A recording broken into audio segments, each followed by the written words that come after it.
Nick Cangialosi with Curb Realty is joining me today. Nick, how are you doing? I'm doing well, brother. How are you? Doing awesome. Awesome. Nick, tell us a little bit more about yourself and how you got into being a realtor. Well, I am a real estate investor, licensed agent. I have a family of 4 kids. Originally got into real estate because I was a firefighter paramedic, had a bunch of extra time, started to leverage that time to build a better life for my family. And so I figured real estate was the way to go. Awesome. Whereabouts do you live in Tennessee? I live in Spring Hill, Tennessee. That's just 30 minutes south of Nashville. Great place for families. So Yeah, just outside the city, close enough to where I can enjoy it, but best place to raise a family in Williamson County. absolutely. Awesome. So do you enjoy working in Williamson County the most, or is there other areas that you really like? No, man. I mean, I'm as far north as Hendersonville and as far south as Columbia, everything in between. Right on, right on. What type of clients do you enjoy working with the most? I know everyone wants to help everybody, right? But is there a specific client that you really love to help? No, I really enjoy helping. There's 2 types. I would say the first type is out-of-state buyers. I love people coming from out of state. I love helping my friends, specifically if they're looking for properties. I like sharing and with people that are new to the area and just showing them how exciting everything is here. Because I'm a transplant here. End of 2019, I moved here. So I see the value in it. And I would say the next group of people I like is investors. Have investment history myself, flips, renovations and rental properties, things like that. So I enjoy helping people. You got to speak a certain lingo, I guess. You got to kind of know the terms. You got to know how to put deals together. And a lot of realtors don't really dabble in that area. And so that's more of my niche. Another thing that I kind of specialize in too is creative financing. So for instance, a lot of times a buyer or a seller will bring their property and they'll say, hey, I can't sell this property because I'm upside down and I have to move. Well, we offer certain ways with me and my company to where we can actually take the property from you, make sure the mortgage is paid for, give you some money in your pocket to get going, and then eventually pay you out. Say someone's in foreclosure, we actually are able to catch up people in arrears, sell their property for them, or put some money in their pocket to where they can move on to the next step in their life. If listing the property on market is the best bet, then we'll focus on that.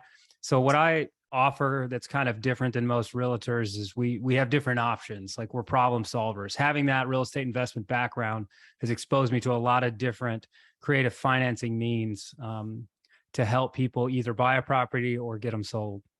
As a buyer in this market, what kind of advice would you have for someone who's looking to maybe buy their first home or maybe their second home? Well, I can tell you what, as a buyer myself, because I'm always looking for properties, I'm buying now. And I know everybody's saying that, realtors are saying that, but the reason why, guys, is because we had a feeding frenzy when it came to house sales the last year or so, and now it is cooling off. So all of those sellers that were getting asinine prices for their properties are starting to realize, okay, maybe I need to be a little bit more reasonable, and the market's taken it's more depressed now because interest rates are higher. Interest rates aren't forever. Interest rates aren't even terribly high. We're starting to see them again in the 6s.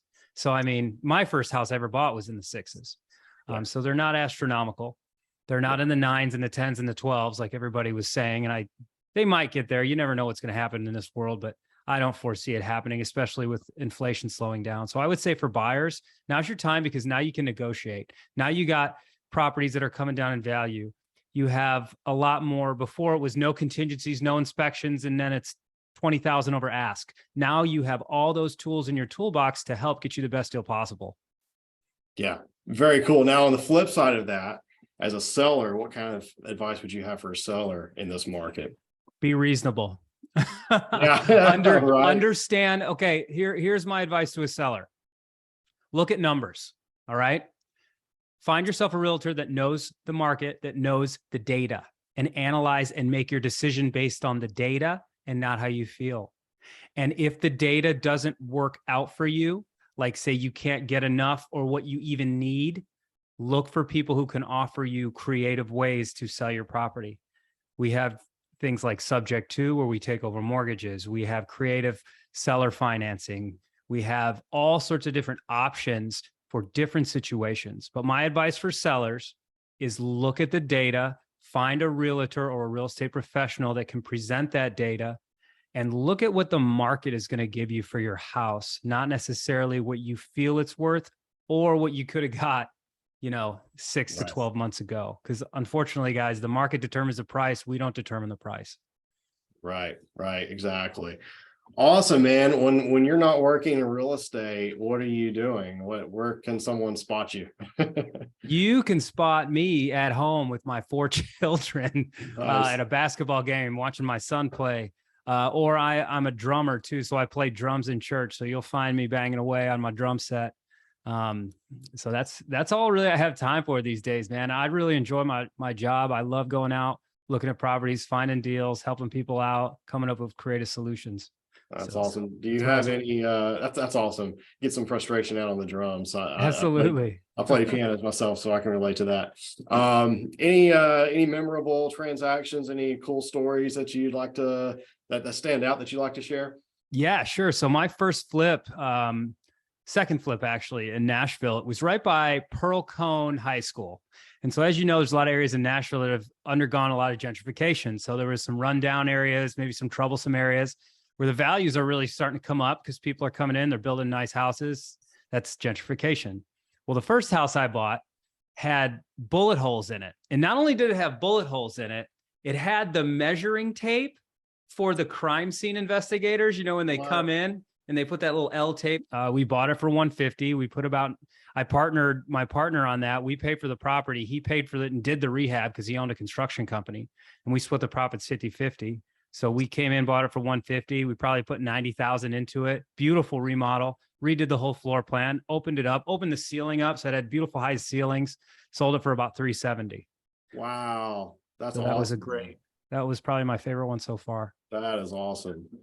Well, man, how can someone reach you? I know I see you all over the socials, so tell everyone how they can reach you. Yeah. Shoot, I have to look up my tag here real quick. I would say the best place to reach me, I think your resume these days is your Instagram page, right? Right. So you can search me on Instagram, Nick Cangialosi, or it's nickc.re for real estate, nickc.re on Instagram. My phone number's there and whatever y'all need. Awesome. Well, thanks so much, Nick. I really appreciate you being here. It was really, really great to learn more about you. And guys, if anyone wants to reach out to Nick, that's how you reach him, on the Instagram. Thanks so much, man. You're welcome, buddy. And I'm glad to have lenders like you on my side. You're good people. Appreciate that. Have a good one.